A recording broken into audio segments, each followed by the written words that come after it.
Welcome to the Angel News Network's current events broadcasting. Our brief interview programs are designed to obtain the perspectives of the higher realms on the current events taking place in our country and our world. I am Joel Anastasi. In each program, I will be interviewing a member of the higher realms, channeled by Philip Elton Collins. Philip and I are co-founders of the Angel News Network. Good morning, Philip. Hello, everyone. Give me one moment to go into trance, and I will be connected with Ascended Master Saint Germain. Greetings, beloved friends, beloved students, beloved colleagues, beloved those awakening to the truth of who you are and why you are here on this President's Day within your Earth Year 2020. All of the work that we are being and doing together this time is laying a foundation for those who resonate with the foundation to build a building, to protect, to support, and to extend your democratic governmental principles nationwide and throughout the world. On this President's Day, if you so choose in your free choice and will, you will begin to examine the power of the executive branch.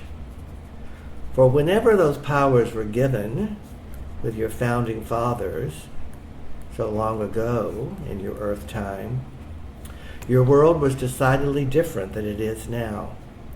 And most of the people who were creating the executive branch had the concept of monarchy and kingship within their consciousness, and we're looking for a way to blend the executive branch with what has historically had been known, but at the same time create checks and balances through the judicial and the Congress system to balance that. But what you're experiencing now within your current events and the danger of the times that you live in with the weapons that you have and the communication and the transportation that you have, you're realizing that those powers of one individual perhaps are not as effective or develop a certain amount of risk that needs to be examined with the structure of the executive branch. As we have discussed, we are suggesting at this time that you have a committee representing each of your political systems and a neutral system that will have to come to agreement as to what the next steps will be. For what you see with the present executive branch is trying to commandeer the judicial system and the congressional system in order to further empower the executive branch, which is exactly what the Founding Fathers feared, but they never anticipated that the three, in your vernacular, could come into cahoots together. And that's what you're experiencing at this time. So we of the higher realms, we particularly of the Ascended Mastership realms who assisted in the creation of this nation, ask if you so choose on this President's Day to realize, do you truly have a president who cares about the common good of all, or perhaps has hidden agendas that is bypassing and attempting to control the judicial and congressional branches, which was never intended with the power given to the executive branch? So having stated this on your President's Day, let us look at the events that you wish to discuss for a higher perspective, which is what this is all about. You're living in the densest frequency within the universal plane.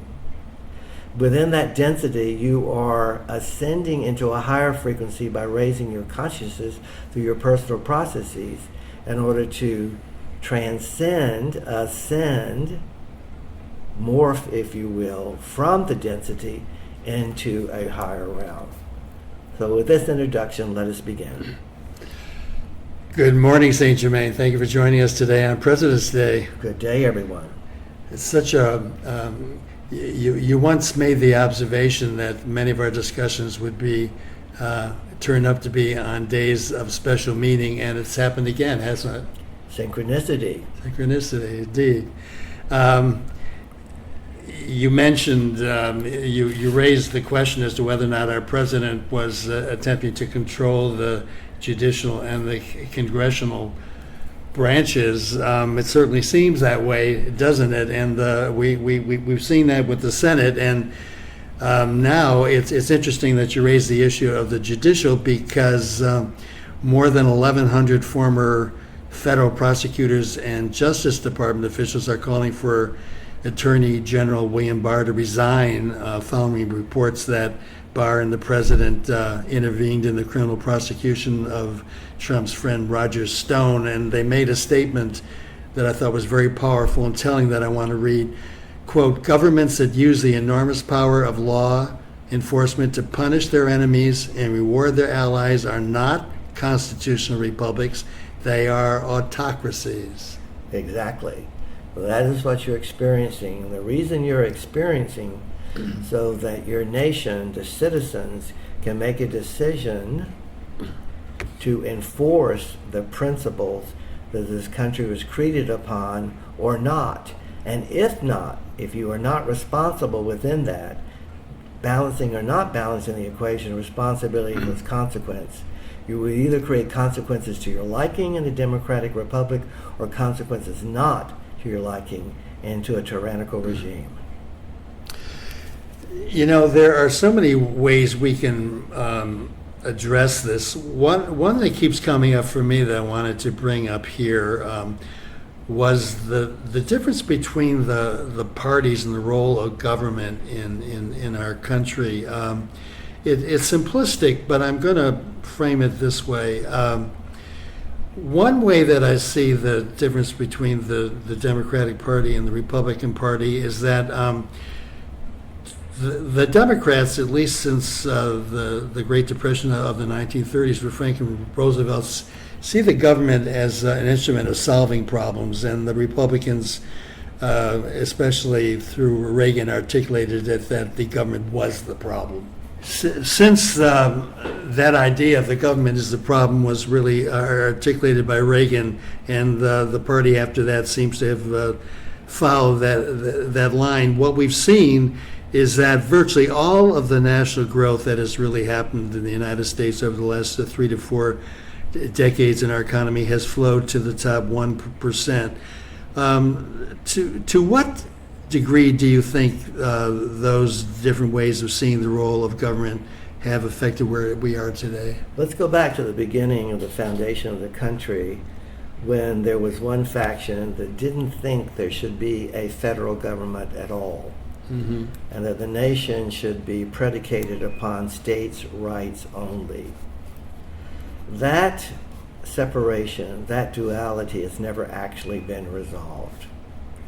You had a civil war which attempted to resolve it through freeing slaves as a foundation, but that did not solve the issue of whether the citizens of the United States supported a federal government with federal programs and a federal Army, Navy, Air Force, and Marine Corps. And that dilemma is still existing. There are still those who resist paying your federal income taxes to support that, not seeing that through a federal system, that is the system that unites and holds the United States together. Without that, you have every state out for themselves, and most likely would have ended in further civil war between the states, being influenced by foreign governments, if there had not been a larger federal government than any one state to keep the united force. Does that help you? Well, just stepping back for a minute, what that sounds like is me consciousness versus we consciousness. It's united consciousness, yes, versus divided consciousness. It was very challenging and difficult, and not always easy, to have the federal government come into existence through the work of individuals such as your Washington or your Hamilton, who came together and understood without a federal government as a united force above and beyond each individual state, you would not have a united nation. That still is at play. The irony of the situation is that many of the individuals who need these programs or depending on the programs of a united government are the ones voting against it. That is the irony, what often is taking place. And that is achieved through the deceit, the untruth, the miscommunication that is supported by those who wish to control the citizenship. Yeah, that idea that the people who are served by the government very often are voting against the government serving them. It's so hard to untangle and understand that. It goes back to the wounded relationship with self. And perhaps some of these individuals do not even have enough wisdom, if you will, to understand the actual programs that are supporting them are federally funded. They may not have a working knowledge of exactly how the government works or where the funding comes from. There are those within your citizenship in that situation. In the current campaign for presidency, the candidates for the Democratic Party, some of them like Sanders and others, are talking about a government that works for everyone. It's being articulated in the strongest way that I think I've ever heard in all of the campaigns I've ever listened to. And yet the candidates who are talking about this are being called extremists. And the dilemma for me is, if we have an economy where all of the growth is going to a tiny majority, is it going to take a radical kind of shift in government in order to shift that kind of experience? Yes, it will take what you call revolution. It will take a massive shift in consciousness. But this 1% controlling the majority has plagued humanity for millennia. It has simply been transformed into what is called a democratic government, which truly is not democratic because it's not serving the highest good of we the people, by the people, for the people. It is an illusion at the moment.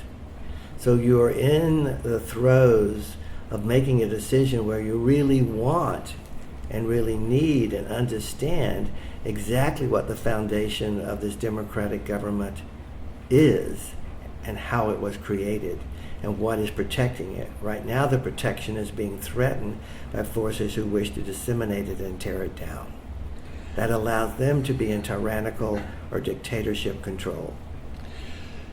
You know, we're sort of in a curious situation as the battle for the presidency emerges here with the Democrats especially. We have a billionaire who is the former governor, the mayor of New York City, who's using his billions of dollars to what some of his competitors call buy the presidency. Yet, on the other hand, he seems to be in the strongest position to be able to use his resources to overcome the pretty scary philosophy of dictatorship that Trump employs. So here's this dilemma of a 1% who, in some people's eyes, stands the greatest chance of overcoming someone who's the greatest threat to our democracy. It is an ironic situation that the 1% and the 1% are in opposition. Yeah. Why do you think that's happening? Well, my first response to that is that the powers that be behind the scenes are manipulating all this to produce that. It's not just chance. And it's also to allow the population, the citizenship, if you will, to see this phenomena. And that it is taking one of the 1% to knock out the other of the 1%, showing the weaknesses within the governmental structure, the influence of wealth within the government, and if the population so chooses, to make structures, to create laws that allow the money to no longer influence the governance. Perhaps that is the lesson that's being revealed if humanity chooses to see it, or the citizens of the United States to see it, that you have the 1% on one side in opposition to the other 1% on the other side, and it may be difficult for people to see the difference between the two and having to ask themselves, what is it going to take to knock out one by the other? That is the dilemma that has been created at this time. So is the rising of the 1%, of one factor of the 1% to knock out the other one, a good thing for America? It shows the influence of wealth that ironically is taking wealth of one side, Right. which is democratic, to knock out the 1% of the other, and to make a decision if the population really wants the finances involved in becoming elected in this country, the variable that they are, to continue or not. You know, that brings up an issue that I've been reading so much about our forefathers, and it astonished me in many ways the limited backgrounds that our forefathers had, that nonetheless brought such incredible intellectual power to the whole construction of the founding papers and the government that flowed from them. And they were receiving that wisdom from we of the higher realms. And I would assume, and I would hope, and you've assured us that inspiration is still alive and well. So when it comes up to the issue of the qualifications of candidates, you know, for example, Buttigieg is being criticized for not having enough background and experience. And Excuse me, could your existing president have any less yes, experience? exactly. So For those who criticize someone with less experience, at least the individual who you are discussing has some governmental experience, elected governmental experience. well, not only that, when you look at his personal qualities, I've just been astonished by his ability to frame issues and then support it with the detail that he does. He doesn't sound like any other politician I've ever heard, but he doesn't sound like a politician. What is happening is those with political and governmental experience, and your experiences in your last presidential election, the populace in certain areas is not trusting that very experience and seeing it as a control mechanism of the populace.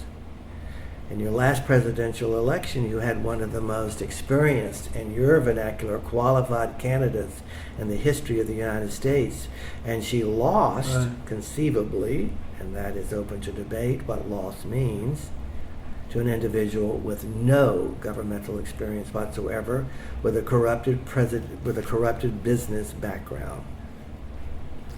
So, what does that demonstrate? It shows that people are fearful and not trusting of the current structure.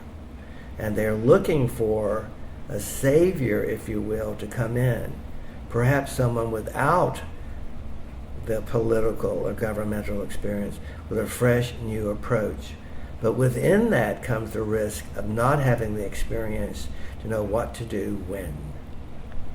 Well, that comes back to the experience of the founding fathers. What did they have? It astonishes me how really little practical experience George Washington had, and we've talked about Hamilton.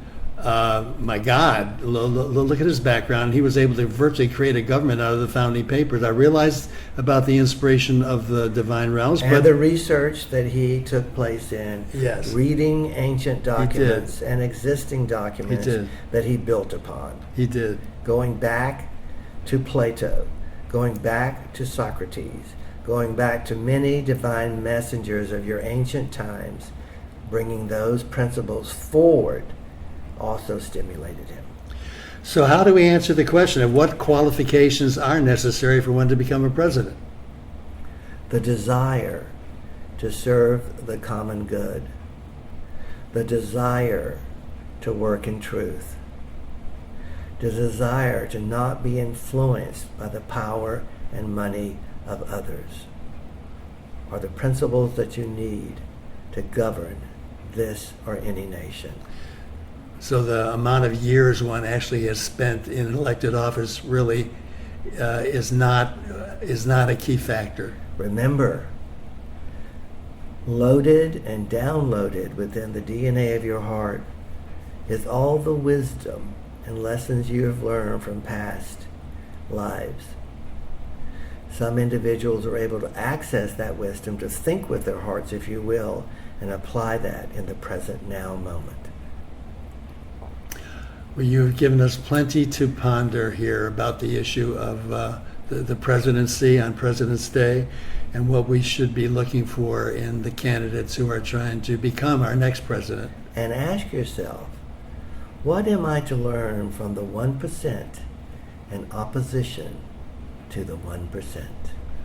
Thank you, St. Germain, for your wisdom. You're welcome.